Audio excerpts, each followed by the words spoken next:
Hello students, welcome to our second year class of abstract algebra.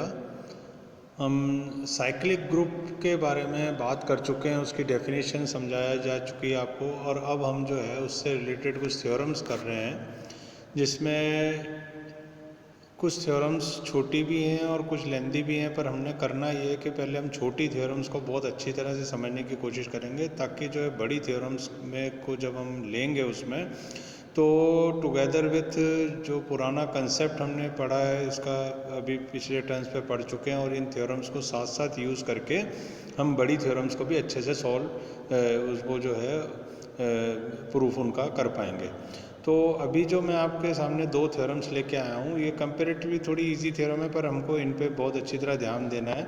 और इसके साथ साथ इन थ्योरम्स का जो यूज़ है, वो यूज़ जब हम न्यूमेरिकल प्रॉब्लम्स इससे संबंधित करने जाएंगे तो भी इनको हम पूरी तरह से उसमें यूज़ करेंगे इन थ्योरम्स को। तो पहली थ्योरम जो उस कॉन्टेक्स्ट में है वो है, यदि ए किसी चक्रीय ग्रुप का जनक है। ए क्या है? चक्रीय ग्रुप का जनक है।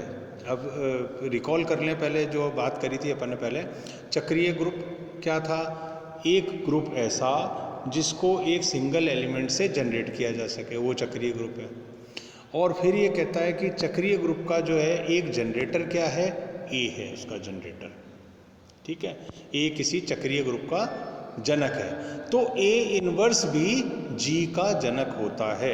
मतलब अगर ए किसी साइक्लिक ग्रुप का जनरेटर है तो ए एलिमेंट का इनवर्स अगर निकाला जाए तो वो भी जनरेटर बनेगा किसका? जी का। यानी ए और ए इनवर्स दोनों जनरेटर होते हैं ग्रुप के। कौन सा ग्रुप? Cyclic group. तो अब इसकी उत्पत्ति कैसे है? प्रूफ क्या है?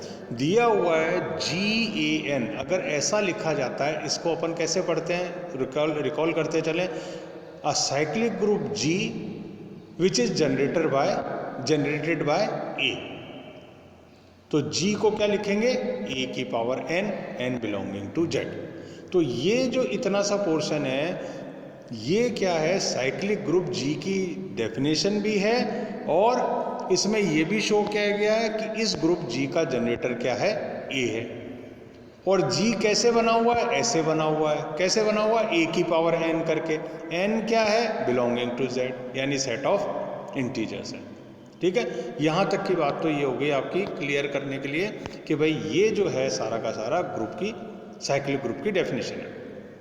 अब ये कहता है, अब A की power m belonging to G, जहाँ m कोई पूर्णांक है, क्योंकि G बन रहा है A के ऊपर इंटीग्रल पावर लगाने से।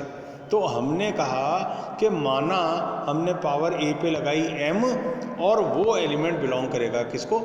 G को, जहाँ m कोई पूर्णांक है। अब साहब क्या करा है इसमें आगे? मॉडिफिकेशन अपन ने ये करा कि A की पावर m को कैसे लिखा। ये लॉ ऑफ इंडिसेस जो हमने करा था ग्रुप के टाइम पे, उसकी मदद से हम क्या लिखे कि A की पावर m को A की पावर माइनस और ब्रैकेट में ऊपर माइनस m। ठीक है, ये किस कंसेप्ट में आया था? लॉ ऑफ इंडिसेस, ग्रुप के एलिमेंट्स के लिए। तो A की पावर m को लिखा जा सका किस फॉर्म में? A की पावर माइनस ये वाला कौन सा? ये माइनस, और माइनस m अंदर लिख दिया। अब ये जो A की पावर माइनस था उसको हमने कहा A इनवर्स, और ये पावर रह गई माइनस m। ठीक है, तो A की पावर को हमने इस फॉर्म में रख लिया सबसे पहले। ये रखने के बाद अब हम इसका इंटरप्रिटेशन करते हैं। इंटरप्रिटेशन क्या निकलता था? परंतु जब m बिलोंगिंग टू Z, जब m Z का एलिमेंट है तो माइनस m भी Z को बिलोंग करेगा। क्यों? क्योंकि Z क्या है? पूर्णांकों का सेट है, जिसमें नेगेटिव और पॉजिटिव दोनों पूर्णांक है। तो जब पॉजिटिव पूर्णांक m Z को बिलोंग कर रहा है तो माइनस m भी किसको बिलोंग करेगा? Z को। अतः G के प्रत्येक अवयव को A इनवर्स की पूर्णांक घात के रूप में व्यक्त किया जा सकता है। यानी G का कोई भी एलिमेंट हो उसको आप कैसे कर सकते हैं? A इनवर्स की पूर्णांक घात के फॉर्म में। ये कर दिया अपन ने। क्या करा अपन ने? पूर्णांक घात क्या ली? Minus m। किस पे? ए इनवर्स पे। क्या बन गया? ए की पावर एम। यानी ए की पावर एम क्या था? जी का कोई एलिमेंट था।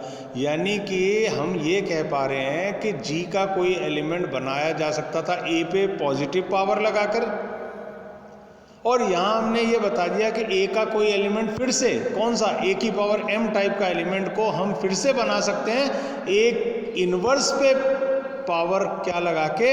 इंटीजर पावर लगा के, नेगेटिव इंटीजर पावर लगा के। तो इसका मतलब ये निकला कि जी का कोई भी एलिमेंट प्राप्त किया जा सकता है ए इनवर्स के ऊपर पावर लगाकर। तो इसका मतलब क्या निकला? ए इनवर्स भी जनरेटर बन गया किसका? ग्रुप जी का। समझ में आ गई बात? तो ये एक थ्योरम है कि अगर ए किसी चक्रीय ग्रुप का जनक है तो ए इनवर्स भी उसका जनक होगा। इसको हम आगे भी काम में लेंगे साहब। अब अगली थ्योरम देखें। प्रत्येक चक्रीय ग्रुप अबेली क्रम विनिमय होता है। कोई सा भी अबेलियन ग्रुप, साइक्लिक ग्रुप ले लो तो वो अबेलियन होता है, यानी उसमें क्रम विनिमय गुणधर्म लागू होता है। तो उत्पत्ति देखे साहब इसकी क्या है। माना जी जनरेटेड बाय ए, जैसे ही ये लिख दिया जाता है तो इसका मतलब क्या होता है? G is a cyclic group which is generated by A. अब क्या करा? अब ये करा कि दो स्विच अपन ने एक्स और वाई कोई एलिमेंट लिए किसके? इस ग्रुप जी के। तो एक्स का फॉर्म क्या होगा? माना के ए की पावर एम होगा। y का फॉर्म क्या होगा? माना के a की पावर n होगा। यानी x कोई एलिमेंट अगर साइक्लिक ग्रुप g का है तो उसकी फॉर्म हमने मानी कि a पे कुछ पावर m लगाने से हमको x मिलेगा। इसी तरीके से हमने दूसरा एलिमेंट क्या माना? y, और हमने कहा y एलिमेंट भी कैसा है कि x पे पावर n लगाने से मिलेगा, क्योंकि y का रूप और x का रूप क्या होगा? x पे कुछ पावर लगी हुई होगी। तो x तो प्राप्त हुआ पावर, ये जो x एलिमेंट था ये तो प्राप्त हुआ a पर पावर m लगाने से, और y एलिमेंट जो हमको प्राप्त हो रहा है, y एलिमेंट जो प्राप्त हो रहा है वो a पे पावर n लगाने से प्राप्त हो रहा है। x कैसे हो रहा है? 1 पे पावर m लगाने से प्राप्त हो रहा है। ठीक है, तो ये हमने दो एलिमेंट हमने निकाल के रख लिए कि साहब x तो इस फॉर्म का और y इस फॉर्म का। अब हम क्या करेंगे, क्योंकि हमको अबेलियन ग्रुप प्रूव करना है तो हम x इंटू वाई निकालेंगे। तो x इंटू वाई जैसे निकालेंगे तो क्या करेंगे? a की पावर m और a की पावर n। अब जब a की पावर m इंटू a की पावर n लिखा तो हम घातों के नियम से क्या कर सकते हैं? a की पावर m प्लस n कर सकते हैं। ठीक है, और फिर m और n क्या है? m और n क्या है? इंटीजर्स है। इंटीजर्स जब होते हैं तो इंटीजर्स में क्रम विनिमय रूल लागू होता है। तो जब यहाँ m प्लस n था हमने उसको क्या कर दिया? n प्लस m कर दिया। ठीक है, जब n प्लस m कर दिया तो फिर से हम क्या कर सकते हैं? a की पावर n और a की पावर m में इसको ब्रेक कर सकते हैं। क्यों कर सकते हैं? लॉ ऑफ इंडिसेस काम में लेकर के। अब आप देखें साहब, a की पावर n क्या था? y था। a की पावर m क्या था? x था। ठीक है, तो ये क्या बन गया? yx। तो अल्टीमेटली इस स्टेप से चले अपन xy से और कहाँ पहुंच गए? yx तक पहुंच गए।